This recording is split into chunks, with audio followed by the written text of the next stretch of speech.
Baik, assalamualaikum warahmatullahi wabarakatuh.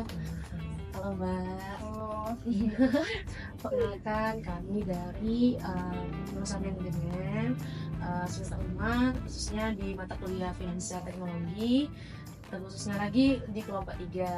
Nah, kami hari ini rencananya mau wawancara nih seputar UMKM di Setbox di sini yang berkaitan dengan mata kuliah kami, yaitu finansial teknologi.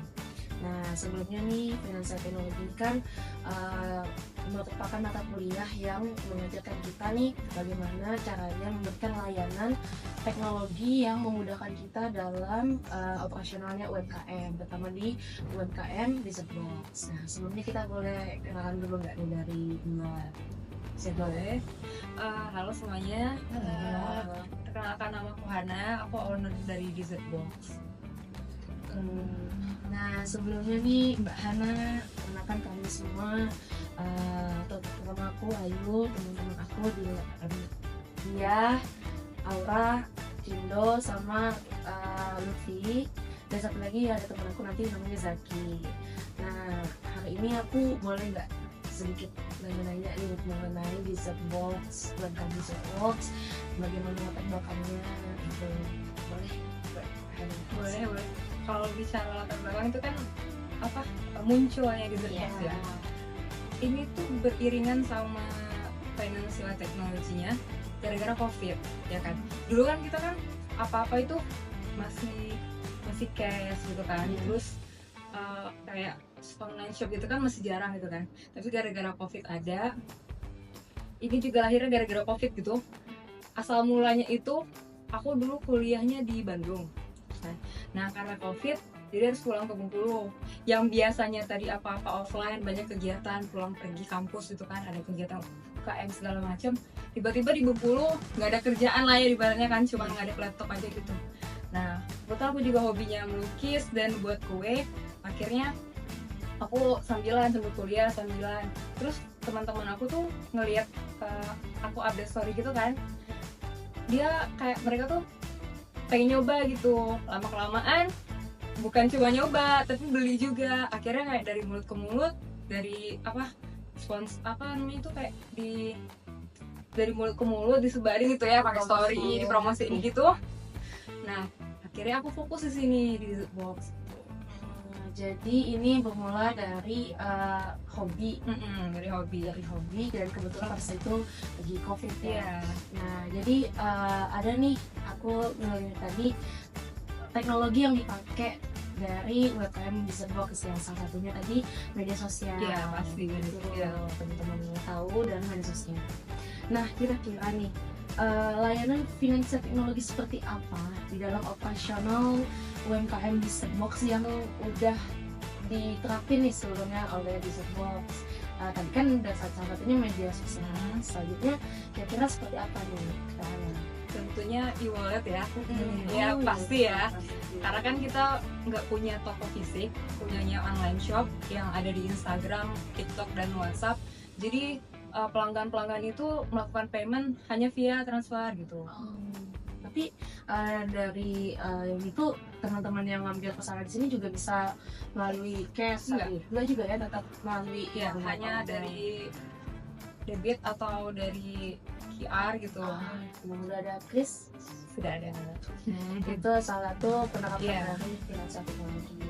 Nah, kalau mau lanjutin Mbak, kenapa Mbak nggak menerima untuk cash juga Mbak? Karena yang namanya small business kan pasti banyak banget ya yang hit and run kayak gitu. Udah beberapa kali kejadian, kita kan udah capek-capek bikin ya. Nanti udah capek-capek bikin, udah jadi, udah selesai, tiba-tiba nggak jadi gitu. Jadi mereka harus payment dulu baru bisa diproses. Iya, jadi kan ketika mereka berubah pikiran, mau nggak mau kan mereka udah bayar, harus diambil dong gitu. Oke. Itu salah satu kelebihan dari penerimanya ya. Selanjutnya apa sih alasan? Tadi itu salah satu alasannya ya. Oke, tadi itu adalah satu kelebihan kami sih kenapa menggunakan cashless ya. Oke, nah bagaimana sih pengalaman dari Kak Hana dalam menggunakan layanan finansial teknologi seperti Imani tadi, Imani, e-wallet tadi kan Chris. Nah, apakah ada kendala nih di dalam pelayanan tersebut? Pasti ada kendala, terutama sinyal. Ah, Terus juga kadang sinyalnya bagus, aplikasinya yang server di down gitu. Jadi tuh jujur jadi penghambat juga. Misalnya kan kayak teman-teman yang belum punya m-banking itu kan rata-rata langsung transfernya kayak misalnya BRI, ada BRI link kan, harus ke onsite gitu. Jadi kita tuh harus ngecek itu kan di detik mereka transfer kan, sedangkan kalau misalnya lagi gangguan jadi kepaksa mereka harus nunggu gitu. Kecuali kalau misalnya sama-sama m-banking kan lebih enak ya, sampai servernya balik lagi baru bisa ngecek gitu. Jadi kesulitannya tuh di situ sih. itu salah satu hambatan dalam financial technology. Nah, tadi kan kita bahas tentang m-banking dan sebagainya tuh. Nah, kira-kira hal ini yang membuat atau meningkatkan efisiensi seperti apa nih yang membuat mudah bagi Mbak Hana untuk UMKM Bisa Box menggunakan finansial teknologi tersebut? Nah, jika iya memudahkan itu dalam hal apa? Jika enggak, itu kenapa? Sangat amat memudahkan. Dari internal aja, misalnya kayak aku kan udah punya karyawan, aku gaji karyawan aku dari via transfer gitu. Jadi kan tinggal satu langsung kekirim. Terus pemesanan barang, pesanan barang kan aku juga ngambilnya dari luar kota sama di sini, dan mereka itu menerima pelayanannya dari WhatsApp. Ini kan tinggal ditransfer aja gitu. Jadi aku nggak perlu menghabiskan waktu untuk pergi ke toko milih-milih barang dan segala macam kan. Nanti tinggal Kak butuh ini totalin ya gitu, langsung ditransfer. Sama kayak e-commerce kayak masuk juga ya financial technology ya. Itu kan juga tinggal di pilih-pilih masukkan keranjang, check out gitu. Jadi kayak menang di waktu gitu. Itu sebuah tantangan lah ya untuk sebuah bentuk kelebihan lah ya menggunakan financial technology. Nah, tadi kita ini bahasnya kan yang bagus-bagus nih. Kira-kira nih tantangan seperti apa nih yang Mbak Hana lewatin ketika menggunakan atau menerapkan financial teknologi tersebut di dalam UMKM Bisa Box? Seperti apa tantangan besarnya, kendala-kendala yang sangat signifikan nih yang berhubungan dengan UMKM Bisa Box saat menggunakan financial teknologi?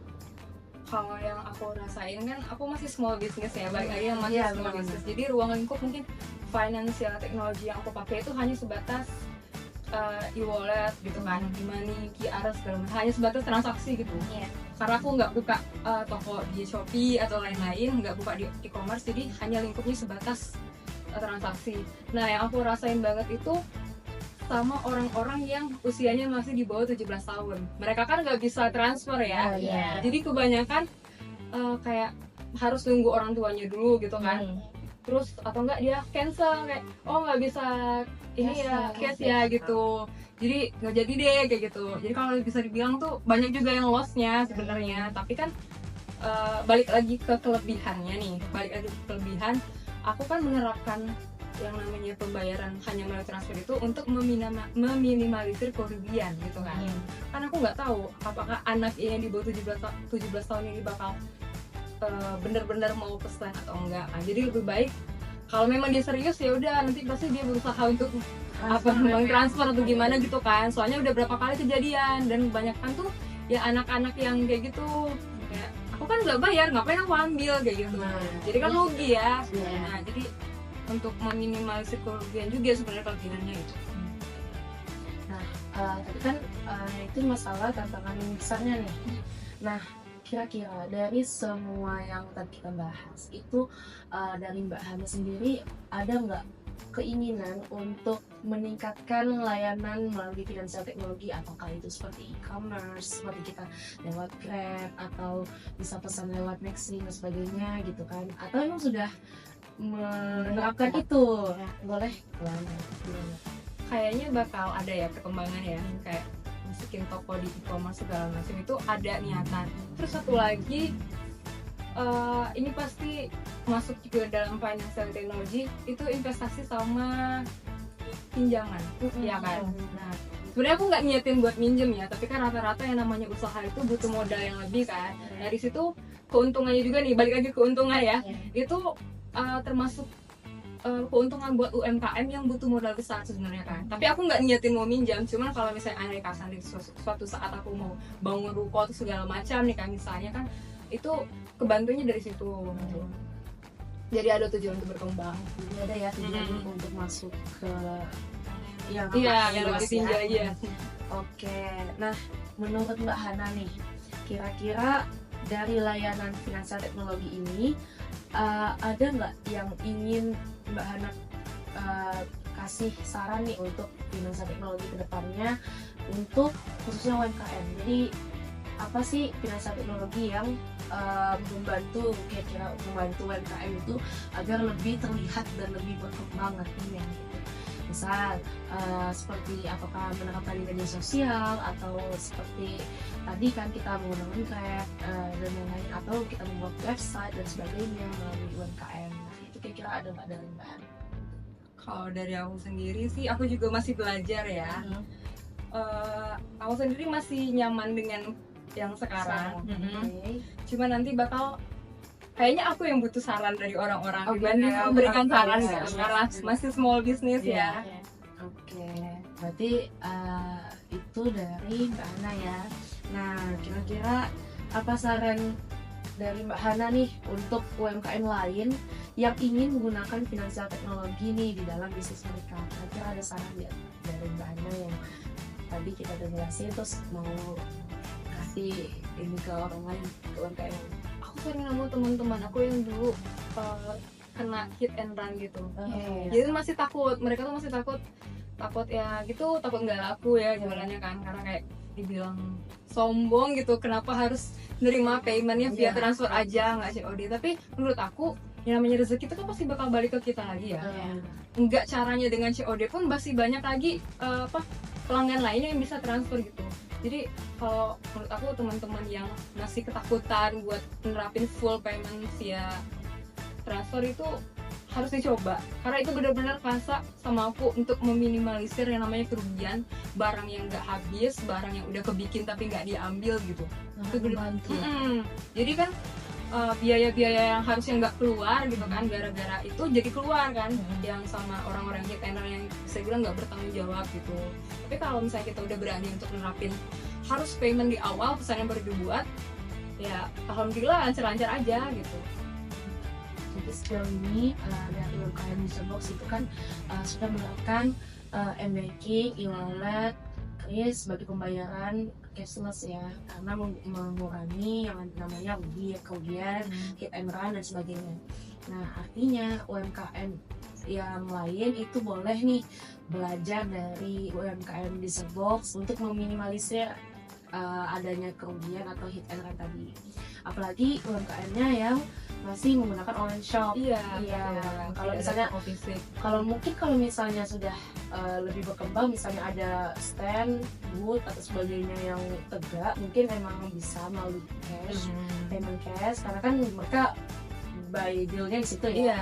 Ada barang jadinya juga. Ada barang jadi. Cuman kalau untuk UMKM yang masih online shop, disaraninnya seperti itu ya soalnya ya. Apalagi kan kayak aku bener-bener custom cake ya, Iya, yang custom. pesanannya itu kan dibuat ketika ada pesanan masuk dan request pelanggan gitu. Jadi kalau misalnya ada yang request ini itu kan otomatis kuenya itu hanya untuk orang itu kan, orang lain belum tentu mau beli gitu.